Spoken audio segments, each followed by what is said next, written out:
Welcome back to Economics Destination. Today we're diving into a fascinating and deeply impactful area of economics.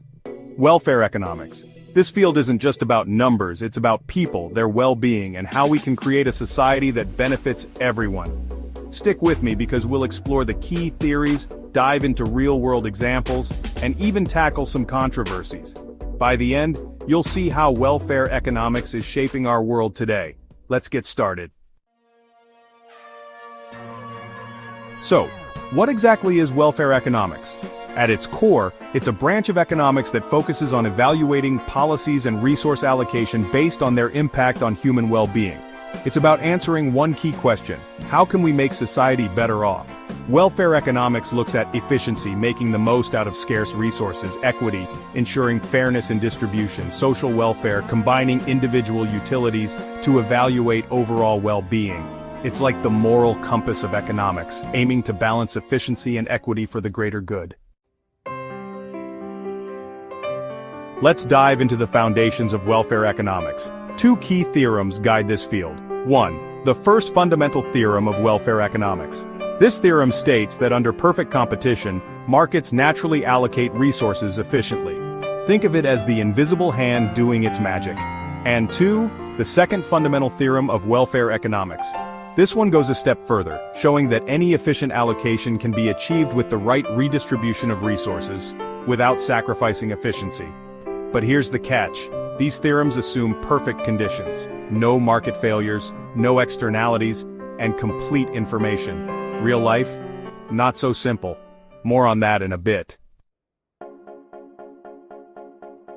Now let's break down some key concepts. Pareto efficiency. An allocation is Pareto efficient if no one can be made better off without making someone else worse off. It's a cornerstone of welfare economics, but it doesn't address fairness. Social welfare functions. These functions combine individual utilities to assess overall societal well-being. Think of it as a formula for happiness, but whose happiness counts more? Compensation principle. This principle asks, if some benefit while others lose, can the winners compensate the losers? It's a way to evaluate trade-offs in policy. Market failures. Welfare economics tackles issues like externalities, public goods, and information asymmetries that prevent markets from achieving efficiency.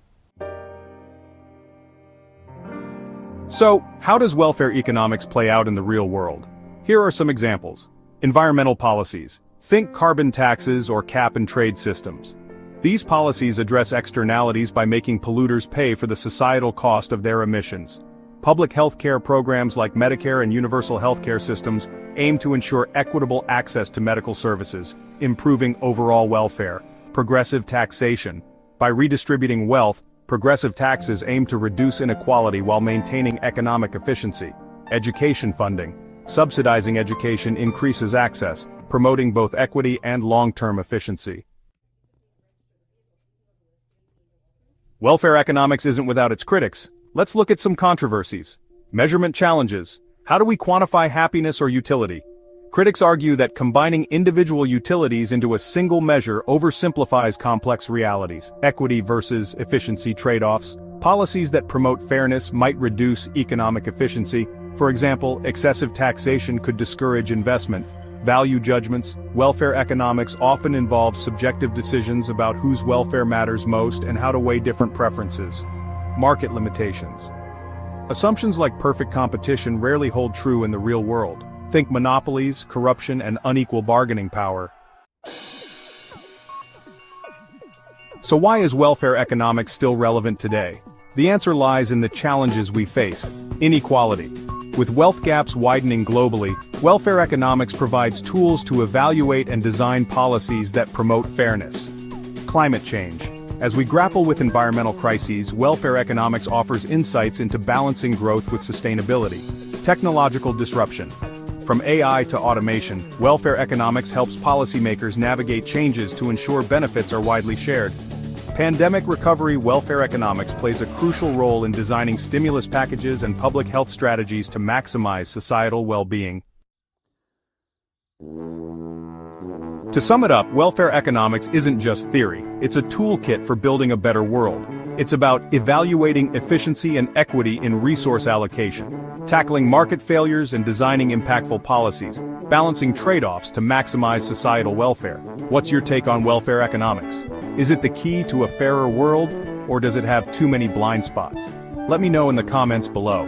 If you found this video insightful, hit that like button, share it with friends, and subscribe for more thought-provoking content on Economics Destination.